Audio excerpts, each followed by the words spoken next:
Hey, thanks for joining us. Coming back, we are celebrating our 501st Legion Starlight Holiday of Hope Telethon. Thank you all for being with us and for tuning in.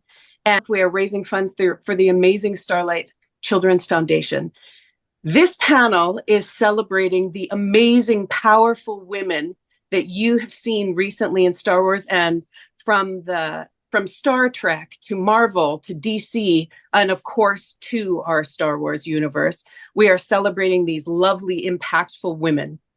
Joined with me today are my co-hosts, Robin and Daisy, and we are going to take a look at our lovely ladies. Let's begin with you, Lauren. All right. I've been a stunt woman for about 20 years. I've worked on Marvel, DC, Star Wars, obviously, and I'm loving it. I'm still going to continue, and that's about it. Joanna. Hi, I'm Joanna Bennett. Yeah, I've been doing stunts since about 2010. Lots of superhero stuff, both Marvel and DC, and then after that, kind of transitioned into Star Wars stuff. So same as Lauren. Hopefully more to come. Thank you. Michelle. Hi, I'm Michelle Lee. Probably the same resume as the both of them. We've been all been doing it for many years. Marvel, DC, and Star Wars, and I've done a lot of video games and some Mortal Kombat and all kinds of stuff. That's real. It's exciting for me to speak with you ladies that, you see your leading characters and yet that there's another woman behind the actions that bring that all to life. And it's wonderful to speak with you three. Daisy and Robin, a little bit about yourself, please. Hi, I'm Daisy. Living together with Robin, and we're both from the Netherlands and both members of the 501st Legion. I'm part of the costume team for the 501st Legion, so I help people out with their costume builds whenever they need. Yeah, well, I'm Robin. We're living together here in the Netherlands, and I've been a member of the 501st since 2013, and this is actually how we met through our fantastic hobby. So today we have an opportunity to talk to three amazing women who portray the characters we all love. I think one of the biggest questions that I'd like to ask is how did you get started in this? Like what led you to the career and profession and drives you to do what you do? Wow. So I accidentally fell into it. I moved to LA to actually go to college and to pursue my dance career. So my first job in LA was actually a Laker girl. And then as a kid, I did acrobatics. And so I just went to a gymnastic class and I met a bunch of stunt guys and they're like, you should do stunts instead. And I was like, I don't even know what that is. Because this is like way back in like ancient times when no one had social media. So, we weren't aware of this career path. And then they kind of just trained me and they got me into it. And that's kind of how I got in. I just literally fell into it and I had no idea. I got pretty lucky as well. I was a gymnast. I got a scholarship to UC Berkeley for gymnastics. So I did that through college. And then once right as I was graduating, they had a gymnastics TV show and they needed girls who were still in high level gymnastic shape. It was called Make It or Break It on ABC Family. And so I kind of started out with that. And then from there, just kind of started networking and learning fight stuff and wires and stuff like that. And just kind of went from there.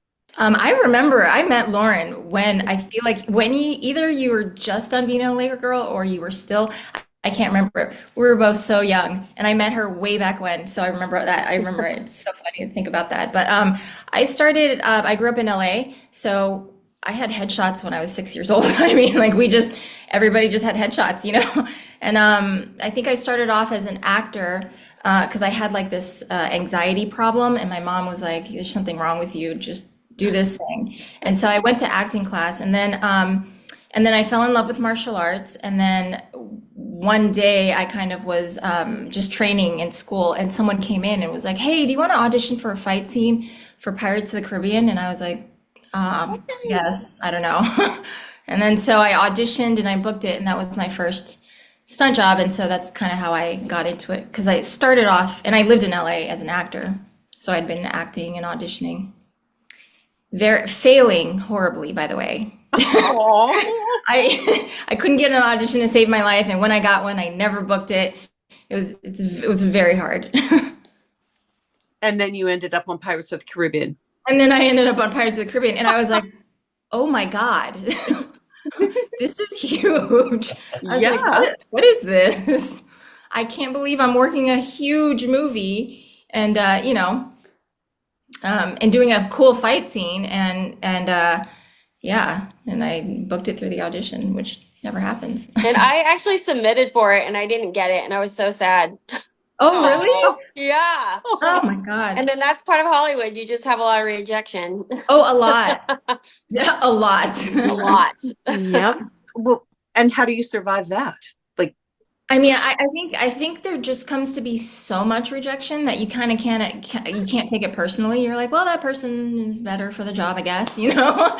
And well, Yeah. meanwhile, I have this going on, so you know what I mean? There's always more work, there's always something else. You are who you are. You can't force yourself to be someone else. You know what I mean? You have your skill set, they have skill sets. I could never do, you know, and so you just are who you are and you fit, you know, you're needed somewhere. And so you kind of had to like just brush it off and be like, well, let's move on. There's more to life. Sitting here feeling bad Yeah. about it. I think someone told me pretty early in my career, just don't compare yourself to anyone. And like, obviously this is a super competitive field. You're going to be competitive. You're going to compare.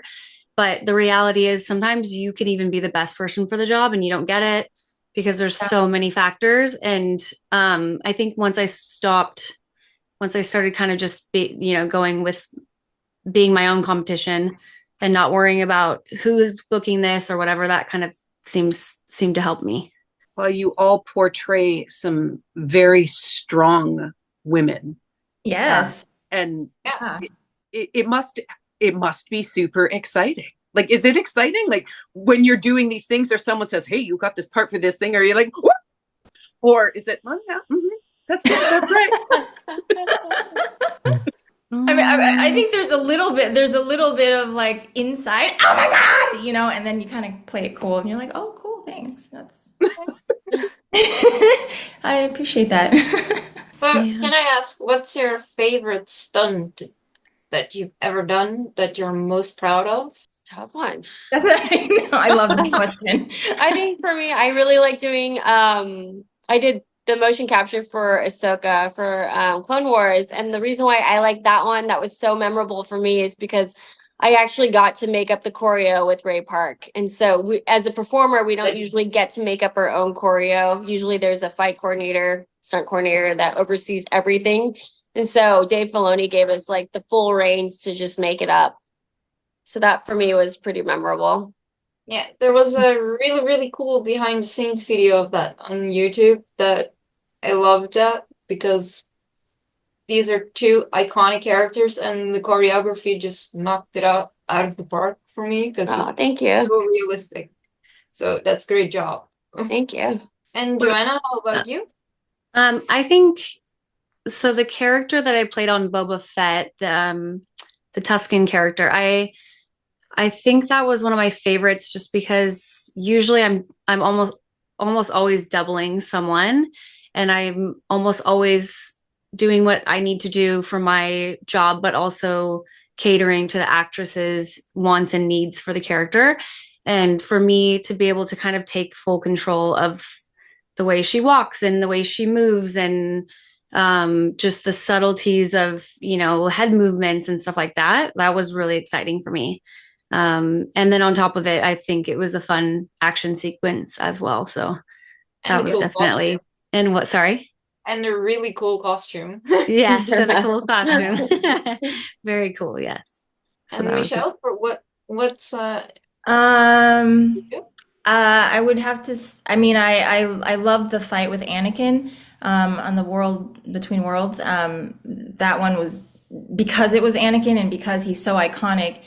Me actually getting to see him and in his costume with his contacts and actually being there to fight him was very memorable. And also Pirates was very memorable because it was my first job and it was with Chow Yun Fat, which at the time, he's a huge star in Hong Kong. And so in my world, he's like Tom Cruise, you know? Yeah. And at that time, he came out to America. He was just, you know, a great actor and just this guy and a character. But to me, he was so iconic. And so I would, as being my first job and being going, oh my God, it's Chow Yun-fat. He's amazing. And even as a girl, I had a little crush on him, even though he's a full-grown man. Like he just had so many iconic movies in Hong Kong that that one was memorable because I got to do a fight scene and he was there, and then also the Anakin one. Those are pretty It made memorable. him cry. Oh yeah, He was crying. Oh yeah, because you it made was me so cry. good. I'll admit it. I felt like crying when I was there because I got to watch Filoni and Rosario and them talk about the reason why they're there and the backstory. And I was just kind of like tucked away going, oh my God, oh my God. And they were talking about it and it just was so like, there's just so much emotion behind how they were even just, you know, talking about behind the scenes, even though they had one line. What did that line mean? You know what I mean? It was, yeah, even I had like goosebumps and I was like, oh my God, this is amazing. It's really your work that brought it to life after all, because it was all of your stunts that brought these characters to life.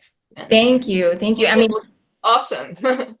thank you. Yeah, it was a combination of everything because Rosario did do a lot of work. She worked really hard. She trained super hard, you know, and because the technology where you could face morph, or I forgot what that was called, face, whatever that technology is, they could now shoot. Usually we don't get shot straight on. You know what I mean? We always have to hide our face because, you know, so that you don't see that we aren't the main character. But for this one, they just shot me straight on because of the technology where they could just put Rosario's face over mine. You know, Yeah. it was pretty cool. Yeah, I had a question. And especially in these Star Wars TV series, but also the Marvel, a lot of armor gets added to the costumes that you wear. How do you prepare for a stunt knowing that you're probably going to get, yeah, a little bit hurt? Because, yeah, we know what it is to wear costumes and it's not nice. How do you prepare for that? And I'll start with Lauren. Okay, so usually they have like the hero costume, which is like the actors, and that's like the top notch what you see in like, you know, what it should look like and like on a toy. But for ours, they like loosen things up a little. So like we would get like gussets, which I don't know if you know what a gusset is, but like they make Yeah.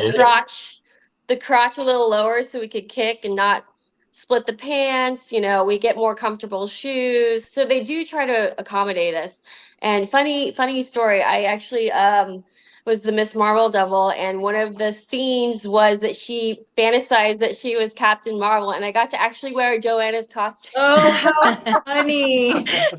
She's so much taller than me, it was really comfortable. So I was gonna say because that costume, I ripped the pants so many times. You well, probably thank could you. see it. It fit me way better. Oh my gosh, just like the whole movie was like sewing up my knees and my crotch. So yeah, that one was made of bubble gum, I think. But I think for me, a lot of times the main issue is like weighting with wire work. So like your center of gravity is different if your boots are 5 pounds, for example. So with stuff like that, I try to prepare, like I'm usually on jobs where there's long prep time and I get to know the costume department and I, you know, can talk to them about getting some rehearsal boots or, you know, things like that I can kind of rehearse in. Other than that, usually they want to preserve the suit as much as possible until the day. So I just kind of hope for the best for the most part. It usually goes okay, just because I think you've rehearsed so many times trying to work everything out, and then, you know, as I said, sometimes the suit rips, but it usually works out. Yeah, I think that's pretty fair. We get different sometimes different wardrobe than the leads do because we're not so closely shot on camera. We can kind of cheat a little bit and have a little bit more space or get to fit little pads underneath, because sometimes when it pokes into you, you just slip a little pad and then it's takes care of that. Even though you'll be bulkier or you'll be, it's just for the one shot. There's little cheat ways because we're filming. We're not like you guys where you actually wear it for an extended period of time, and we're cheating on camera, so it's like just for that 1 second, and then we can take it out and be comfortable. I do have to say, having made like a lot of the Star Wars costumes, I do have to say that the new the Mandalorian costumes, they are brilliantly designed, because I have the Bo-Katan costume that I made myself. Made him the Din Djarin costume, and there's so many stretch panels in them that you can also use for stunts, I would say. And like, for example, the costume for Ahsoka is also like probably easy to move in compared to, for example, Captain Phasma, like you, Teresa. Oh, I can do nothing in Captain Phasma. I can't even take off my own helmet. Like, no, I can't do it. I need helpers. Yeah, no fighting for Phasma for me anyway. I don't know what Gwen's was made out of, but yikes, mine is not. Oh, and we do have a lot of helpers that are Okay. kind of dedicated to helping us put on our shoes, or where we're like, I can't reach my shoes. Can you put on my shoes? That are super on top of it, that are, that know every little intricacy of how the wardrobe is placed. So they do help us out a lot too. So, and how was it to perform stunts with helmets on? Because, most of you three did, a Mandalorian costume With a helmet on. with a helmet on. Yeah. How is that? For the viewers at home, can you remind us which characters you did with the helmet on? I did. We actually all did the armor, I think. Yeah, I Yeah, think we all we did. did. Or not. Yeah. And then I did Koska Reeves. I did Magistrate. She didn't have the helmet. And then Fennec Shand had a helmet, but hers was like the easiest helmet ever. But usually with the enclosed ones, like, because I used to do Power Rangers back in the days, I always learned to breathe through your nose. That helps a lot with fogging. And then I always would put like a thin layer of like shampoo so it doesn't fog up, and it smells nice. Well, I did, like Lauren said, Armorer, Bo-Katan, and then the Tusken, it wasn't a helmet, but there was very, very little visibility, probably the least visibility out of all of them. And the one thing Jon Favreau talked to me quite a bit about just suit, like helmet work in general, and how you almost have to look at yourself in a mirror when you're doing certain movements, because they look so different when you're in a helmet. It's so loud. It just changes, like, a subtle movement can look really dramatic if you don't do it just right. And I worked a lot with Katie Sackhoff as well, just on really maintaining the character with that and stuff like that. But my main problem is that the helmet always flies off in wire work, and then we have to go again. And the Tusken, the visibility was definitely something that was difficult when fighting Tamora Morrison, because I just didn't want to hit him in the face. And that's really not allowed. Like, some people were not allowed to make mistakes like that. So that was just a little bit scary, because I couldn't really see anything other than straight in front of me. There was no peripheral. You couldn't see down, a lot of tripping and stuff like that. So those were kind of my obstacles. Really limited vision. Yeah. T visors are okay, but you can't see your feet. Yeah. Yes. Yeah, it was difficult. Yeah, I think Bo-Katan and the armor, I thought it was pretty tricky to fight with the helmet. For Ahsoka, like Joanna said, my head would always fly off. So it was your head tails would fly off. Yeah. My beautiful ears. It was so weird, because it would be like, oh my God, because it looks like You do, Anakin. bald, decapitated woman underneath. Was your head made of foam, Michelle? Did they do foam, or? It was a 3D printed skeleton, almost like a snake skeleton, so that it moved. Really, Okay. and then the outside was Mm. like a latex foam. So it was light and it was empty inside. Oh, nice. Yeah, it's pretty lightweight, which I hear it was a lot better than the original one, the Ahsoka one on Mandalorian. That one they said didn't move as Mm. well as this one. This one was like 3D printed. It was so cool. Yeah, it looked quite natural, really. Yeah. Exactly. Yeah. So as glamorous and wonderful as that your job is, have you sustained any injuries in your Oh, have Oh, we? oh. Probably. Yeah. Ugh. Go ahead, Lauren. I mean, there's so many. I can't even just doing stupid shit on set. Like, sorry, I cuss. One time I was on set and like someone's like doing, I don't know if you guys know what a B twist is, like a butterfly twist. It's like when you are like here and then you do a vertical, horizontal flip and then you land.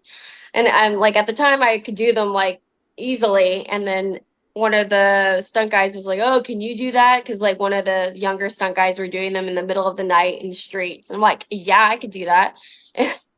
And I ended up doing a B twist and landing on the curb on my neck or on my chin. So I ended up getting the biggest hole in my chin and at work with not even working. Like it was like the worst. That's like one of my injuries I've had, but I've had like multiple concussions. Joanna has also like we talk about our bad Yes. memories. Like we have the worst memory, like because of like like the jarring like wire work that we do. I don't know, I sprained ankles. Oh God, I can't even remember them all. Like just so many, like I can't even it's just so many. We can't remember them all. Yeah. I feel like at this point there's something slightly wrong with most of the parts of my body. Like I just think between gymnastics, like wear and tear, I've had 2 shoulder surgeries, a foot surgery. I had my teeth hit and had to get veneers. I've broken a bone in my neck. My knees are not great, so I just think, I think if you work in this industry for long enough, you're going to have normal wear and tear. It's unfortunate. And concussions, like Lauren said, the concussions are something that I've really prioritized being very careful with because Yeah. it's a serious thing. Yeah. Very. Yes. Yeah, I think I've had black eyes and bruises the size of my head and just open cuts and probably a couple concussions. I'm not sure. Maybe 1 or 2. I try not to do them a lot. Yeah, just all kinds of joint pain and pulled muscles and whiplash and yeah, I thankfully haven't had any surgeries. Just because I try my best to rehab it. I try my best to avoid surgery, but all kinds of injuries. So is there a certain time that after you've sustained an injury, which, yeah, apparently happens quite often, is there an extensive period of leave between projects? Well, I I think think that's up to you, right? Yeah, I think that's mainly up to you and your doctor. I mean, in 2021, I fractured my leg twice, 2 separate times, and I worked all the way through it. Wow. The costume department, I mean, I think that's rare. The costume department made me a boot cover and a knee brace cover with the suits. But I don't think, for the most part, I don't think that that's allowed per production. I just, I was like playing the character and then I was doubling an actress that I double all the time. And so I kind of had different circumstances, I guess. But usually it's good to listen to your doctor and stay off of it. I know that we are running out of time. We have the next panel coming up. Would anyone like to say a farewell? Or you know what, we could spend hours with you ladies. I know that we can. Yes. And I hate to cut our Inspiring. panel. I hate to cut our panel. I know some of you need to be somewhere else as well. Can I ask you, all of you, what advice would you give young women looking to get into this line of work? I think staying humble no matter how big you get, and then always listen, because people always talk so much on set, and the best thing is just always pay attention, always have your head on a swivel. That's what people get hired back for, is not always necessarily the skills, but who can take direction well. And just be a good person. It's the golden rule. Treat people how you want to be treated, because this industry can be rough. I think definitely all that Lauren just said, and really like reiterating, keeping your head on a swivel. I think, we work for these amazing people, amazing stunt coordinators. No one's ever trying to get someone hurt or, trying to be negligent with safety. But I do think at the end of the day, you are the person that's responsible for you. So I would probably just say, there have been many times when something very small turned into an injury for me. So no stunt is too small to pay attention and really think it through. I think first and foremost, work on a skill set that you really love and enjoy. Something that physical, could be anything, could be volleyball, it literally could be anything physical that you really enjoy and get really good at it. And that way you have a sort of what's the word, diligence, or what's the word I'm thinking of? Like discipline. Discipline, thank you. Discipline on knowing how to push through and on physical stuff, even though it hurts, even though it's hard, even though you're tired. Because that's a huge part of it, knowing how to physically push through, even though blank, you know what I mean? So getting good at something physical. Thank you all so much for joining us. It was a dang honor to share time with you all. Thanks for having us. Thank you for having us. Thanks for being there, and thanks for doing what you guys do. Yes. Charity, and this is so cool. Everybody loves it, and you're sharing a big part of Star Wars with people. It's awesome. Thank you. Yes, thanks so much. Thank you. Enjoy our next panel. All right. Bye, guys. Bye.